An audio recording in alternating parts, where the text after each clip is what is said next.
Hello, I'm Severin Suzuki speaking for ECHO, the Environmental Children's Organization. We're a group of 12 and 13-year-olds trying to make a difference. Vanessa Suddy, Morgan Geisler, Michelle Quigg, and me. We've raised all the money to come here ourselves, to come 5,000 miles to tell you adults you must change your ways.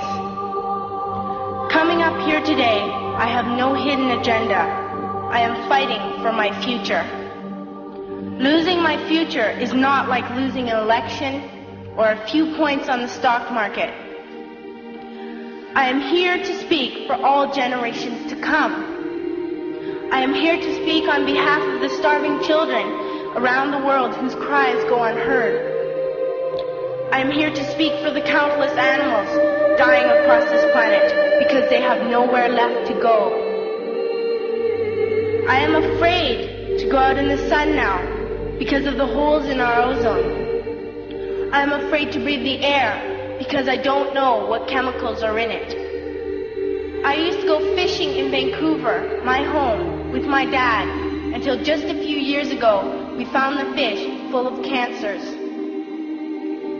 And now we hear of animals and plants going extinct, every day vanishing forever.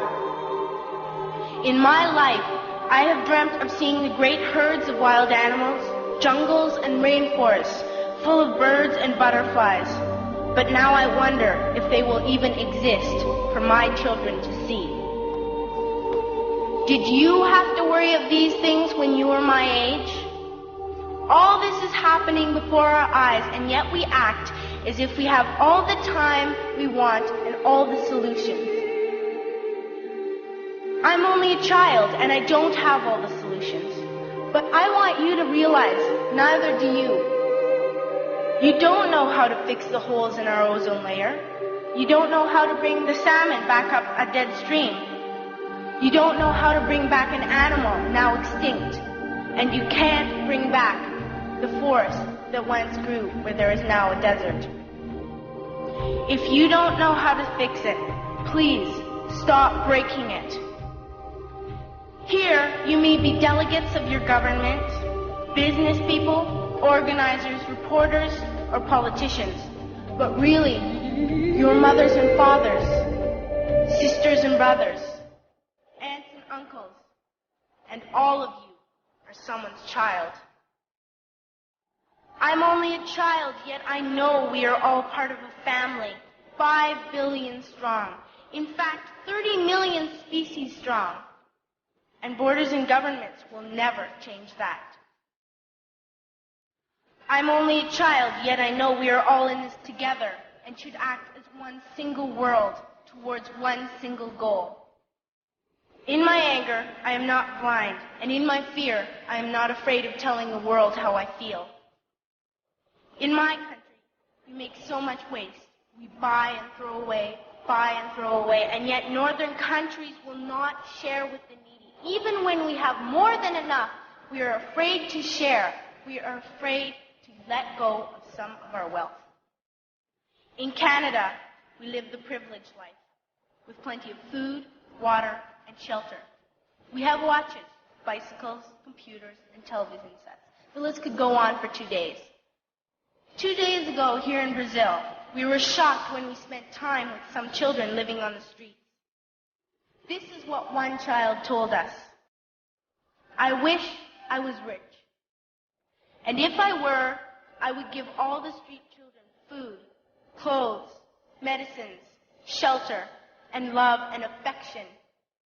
If a child on the streets who has nothing is willing to share, why are we who have everything still so greedy? I can't stop thinking that these are children my own age, that it makes a tremendous difference where you are born. That I could be one of those children living in the favelas of Rio. I could be a child starving in Somalia, or a victim of war in the Middle East, or a beggar in India. I am only a child, yet I know if all the money spent on war was spent on finding environmental answers, ending poverty, and finding treaties, what a wonderful place this earth would be.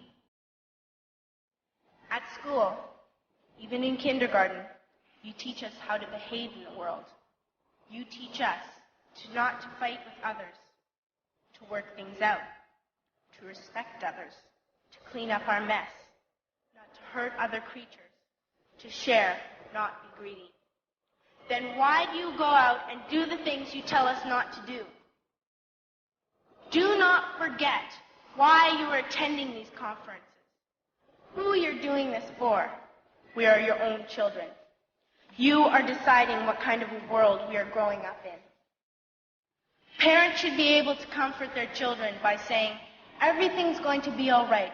It's not the end of the world, and we're doing the best we can. But I don't think you can say that to us anymore. Are we even on your list of priorities? My dad always says, you are what you do, not what you say. Well, what you do makes me cry at night. You grown-ups say you love us, but I challenge you, please, make your actions reflect your words. Thank you.